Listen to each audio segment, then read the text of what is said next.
युद्धाच्या 13व्या दिवशी आखात होरपळलं. इस्रायल आणि अमेरिकेचे इराणवर जोरदार हल्ले. इराणकडूनही बॉम्बचा कडवा मारा. युद्धबळींचा आकडा 1300च्या पार.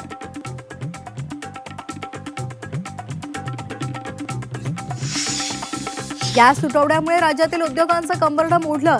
छत्रपती संभाजीनगरमधल्या परिसरातले 2800 उद्योग बंद होणार. नाशिकमध्ये 400 कंपन्या ठप्प होणार तर हजारो कामगारांना सक्तीची सुट्टी द्यावी लागणार. गॅस टंचाईचा मंत्रालय आणि मुंबई महापालिकेमधल्या कॅन्टीनलाही फटका. आमदार आणि कार्यकर्त्यांना सक्तीचा उपवास घडण्याची शक्यता. आणि बीएमसीमध्ये इलेक्ट्रिक शेगडीवर चहा आणि इतर पदार्थ मिळणार. गॅस पुरवठा ठप्प झाल्यामुळे वसतिगृहातील मुलांचे हाल. सचिन अहिर, प्रसाद लाड यांच्याकडून सभागृहात मुद्दा उपस्थित. तर विद्यार्थ्यांच्या जेवणाची सोय करा, सभापतींचे प्रशासनाला निर्देश. युद्धामुळे लग्नही लांबणीवर पडण्याची शक्यता. सिलेंडर तुटवड्यामुळे कॅटरर्स व्यावसायिकांकडून ऑर्डर घेणं बंद तर लॉन्स व्यावसायिकही अडचणीत.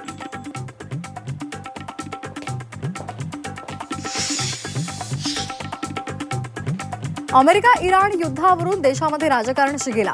काँग्रेसकडून युद्धातही राजकारण, मोदींचा घणाघात. तर पंतप्रधान मोदी अमेरिकेच्या प्रभावाखाली, केजरीवालांचा निशाणा.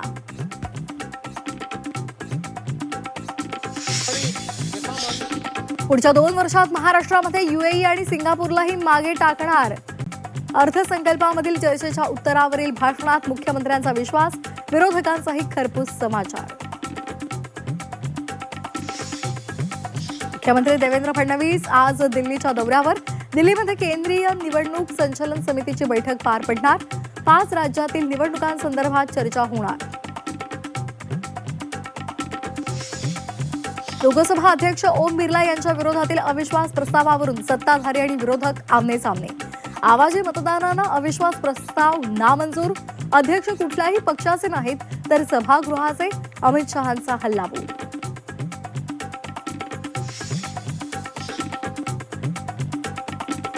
माजी मंत्री एकनाथ खडसेंच्या अडचणी वाढण्याची शक्यता.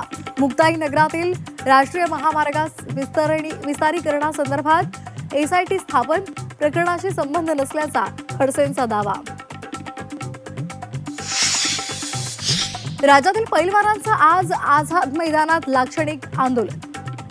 राज्य सरकारला चांदीच्या 11 गदा परत करणार.